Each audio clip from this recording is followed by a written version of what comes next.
안녕하세요. 크립토 매거진 아나운서 김미경입니다. 모두 조용! 비트코인의 가격이 현 시점에서 다소 숨고르는 양상을 보이고 있습니다. 수요일 기준으로 비트코인의 가격이 9만 달러를 회복을 하고 9만 3천 달러까지 상회하기도 했는데 금요일 기준으로는 지금 비트코인의 가격이 9만 2천 달러 선에서 다소 숨죽이는 양상, 관망 스탠스를 취하고 있습니다. 과연 왜 이렇게 크게 움직이지 않는 것인지, 그리고 우리가 코인 시장에 있어서 좀 어떠한 이슈들 그리고 호재들을 분석해 봐야 될지 여러 가지 이야기들 나눠보도록 하겠습니다.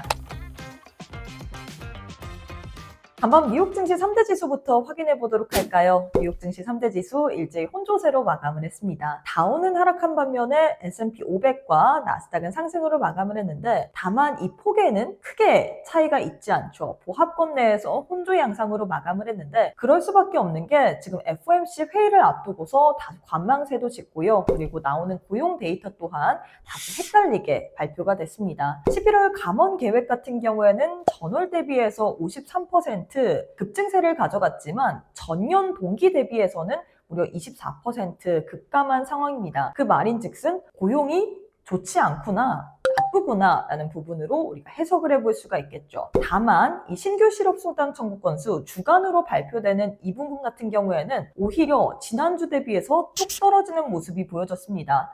추수감사절로 인해서 이 신규 실업수당을 좀 이렇게 청구하는 사람들의 수가 줄지 않았을까, 그래서 왜곡된 것 아니냐라는 주장도 있지만, 일단 여러 가지 데이터를 봤을 때 아직까지는 고용에 대해서 다소 애매하게 평가하기 때문에 우리가 조금 더 지켜볼 만한 필요성이 있다라고 시장에서는 좀 신중한 태도로 보는 것 같고요. FOMC 회의를 앞두고서 지금 여러 가지 이야기들 굉장히 많이 나오고 있습니다. CME 페드워치에 따르면 기준금리 인하에 대한 확률 지금 0.25%포인트 인하에 대한 부분이 무려 87%까지도 점쳐지면서 기준금리 인하, 거진 기정사실화되어 있다라고 생각을 할 수 있지만, 가장 무서운 게 그 기대감, 그리고 이 기대감이 꺾이는 것 같습니다. 여기에 대한 기대감은 있지만 제일 중요한 거는 뚜껑을 열어보고 봐야 되지 않습니까? 다음 주 현지 시각 9일에서 10일 통화정책회의가 발표가 될 예정인데, 여기서 우리가 원하는 방향이 나오지 않을 시에 시장에서는 공포 심리로 자극될 수 있기 때문에 여기에 대한 우려감도 있는 상황이고요. 뿐만 아니라 JP모건에서 금리 인하를 쭉 지속하기는, 연속적으로 하기에는 어렵다라고 이야기를 했습니다. 12월, 1월 같은 경우에는 금리 인하를 할 수 있지만 내년 같은 경우에는 이 인플레이션 그리고 고용에 대한 둔화로 인해서 연속적으로 금리 인하는 좀 어렵다라고 평가를 했는데요. 이뿐만 아니라 지금 케빈 헤셋 이 차기 연준 의장에 대한 이야기도 많이 나오고 있습니다. 이 인물 같은 경우에는 트럼프가 꼭 집어서 차기 의장으로 또 유력한 후보로 지명을 한 만큼 트럼프가 연준에게 엄청난 공격을 그동안 퍼부었기 때문에 과연 연준 의장이 됐을 때 나머지 인사들이 잘 따를까? 오히려 연준의 독립성이 훼손되는 것 아닌가라는 우려감이 있는 상황입니다. 뱅크 오브 아메리카에서는 지금 연준 내부 상황이 역대급으로 분열이 된 상황이기 때문에 이전 10월 금리 인하는 단행하긴 했지만 두 건이나 반대표가 나왔기 때문에 일단 파월 연준 의장이 이러한 내분을 좀 진정시키기 위해서 12월 달에는 인하를 하지만 1월 같은 경우엔 동결을 하지 않을까라는 시각도 나오고 있습니다. 여러 가지 시나리오들이 지금 시장에서는 본잡하게 보여지고 있는 부분인데, 제일 중요한 거는 다음 주 어떻게 FOMC 회의가 또 정리가 되는지를 봐야겠죠. 과연 다음 주 12월 FOMC 회의에서 우리가 예상했던 대로 0.25%포인트 금리 인하를 단행할지, 그리고 이게 매파적인 인하인지 혹은 선제적인 인하인지 여러 가지 이야기들 계속해서 저희 방송 보시면서 지켜보시길 바라겠습니다. 코인 시장의 호재를 좀 찾아보도록 할까요? CFTC에서 지금 현물 암호화폐 거래 가능하도록 또 승인을 내준 상황입니다. 그동안 SEC와 CFTC가 암호화폐는 증권이다, 아니다, 그리고 그 규제의 장벽에 대해서 굉장히 논란을 긴 세월 동안 또 했었던 상황이었는데, 트럼프 행정부 2기가 출범한 이후에 암호화폐 관련된 여러 가지 우호적인 환경이 제시가 되자 이 두 기관이 협력에 대해서 선언을 했던 상황이었죠. 지금 이후에 이후에 첫 번째 규제에 대한 완화 시그널이 나온 모습입니다. CFTC가 처음으로 현물 ETF 거래를 허용했다라는 부분인데 선물시장 중심의 이 파생상품 시장 구조가 이제는 현물까지도 어떻게 보면 확장된 것이기 때문에 제도권으로 더욱더 가속화될 수 있는 사례라 평가가 되고 있습니다. 긍정적인 소식이라고 할 수 있을 것 같고요. 여기다가 시장에서 또 불안 요소로 작용됐던 부분이 마이클 세일러스가 운영하는 스트래티지의 MSCI 불발 관련된 부분입니다.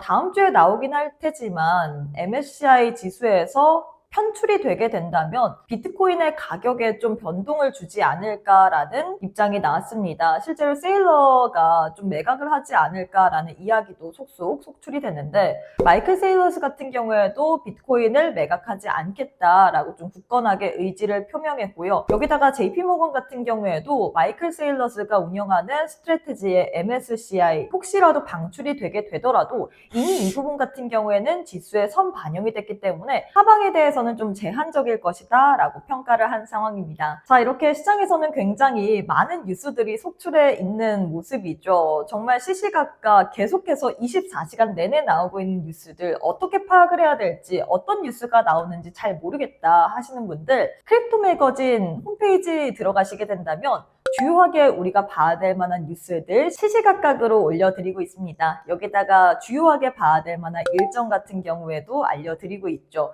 오늘은 또 저녁에 PC 물가지표가 발표가 될 예정이기 때문에 물가지표를 봐야 된다. 그리고 이 물가지표가 나올 시 어떻게 나왔는지까지도 알려드립니다. 이런 분석들 그리고 여러 가지 주요 일정 그리고 경제 캘린더까지 챙겨보고 싶다 하시는 분들 유튜브 고정 댓글 들어가시면 크립토 매거진 홈페이지 들어가실 수 있는 링크가 보여질 겁니다. 링크 꾹 누르시면 바로 또 홈페이지로 입장 가능하기 때문에 이 부분 참고하시면서 여러 가지 투자 전략까지도 세워보시길 바라겠습니다.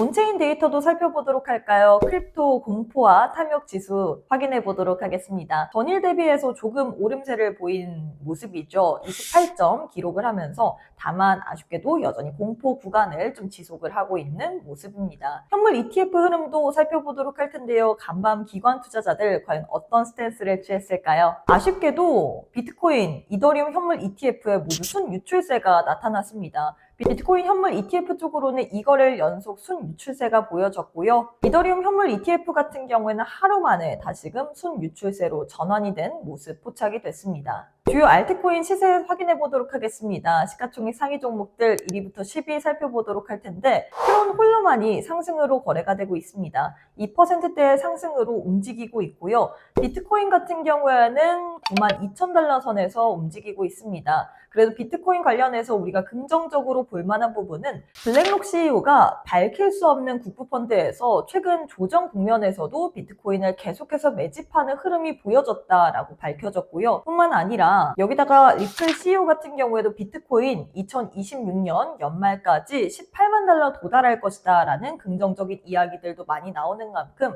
비트코인 관련된 시세도 체크해 보시길 바라겠습니다. 이더리움 상황 살펴보도록 할까요? 이더리움 또한 약세로 거래가 되고 있습니다. 그래도 다행히도 31,000달러 선에서 움직이고 있는데 푸사카 업그레이드가 적용이 완료가 됐죠. 굉장히 긍정적인 평가가 많이 나왔습니다. 비탈립 부텔린 같은 경우에도 좀 긍정적인 이야기를 했습니다. 최근에 이 해킹 사고로 인해서 보안 관련된 부분이 많이 대두가 되는 만큼 이더리움 같은 경우에는 3개의 업그레이드를 통해서 공격 가능성을 최소화했다라는 이야기가 들려졌습니다. 이 부분도 참고해 보시길 바라겠고요.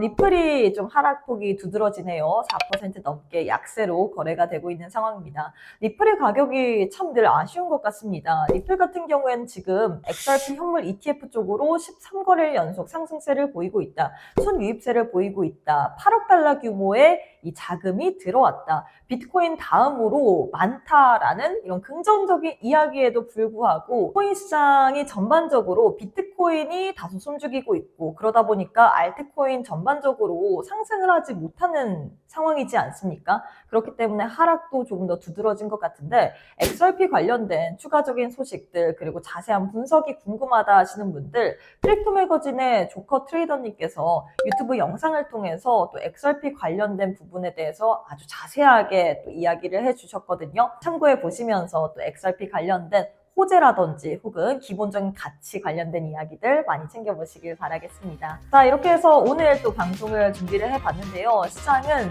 참 한치 앞을 모르는 것 같습니다. 다음 주에 예정이 되어 있는 FOMC 회의 그리고 여러 가지 이벤트들 그리고 또 나올 만한 불확실성이 아직까지도 산재해 있는 시장인데 과연 이럴 때 어떤 식으로 대응 전략을 세워야 될지 모르겠다 하시는 분들 이럴 때는 우리가 기본에 충실해야 될 것 같습니다. 기본적인 분석, 크립토 매거진 홈페이지 들어가시게 된다면 트레이더 칼럼이 있습니다. 거기에 이동평균선에 대한 개요, 역사까지도 알려드리고 있고요. 여기다가 주요 알트코인에 대한 총정리까지도 해드리고 있습니다. 이뿐만 아니라 세력들의 지갑 주소를 추적하는 부분까지도 또 알려드리고 있기 때문에 굉장히 유용하게 사용되실 것 같은데요. 이런 여러 가지 부분들, 기본과 그리고 기술적인 분석 모두에 충실하면서 또 현명한 투자 전략 다음 주에도 세워가시길 바라겠습니다. 네, 제가 준비한 소식은 여기까지입니다. 좋아요와 구독 그리고 알림 설정까지 해주시면 제가 영상 만드는데 큰 도움이 되기 때문에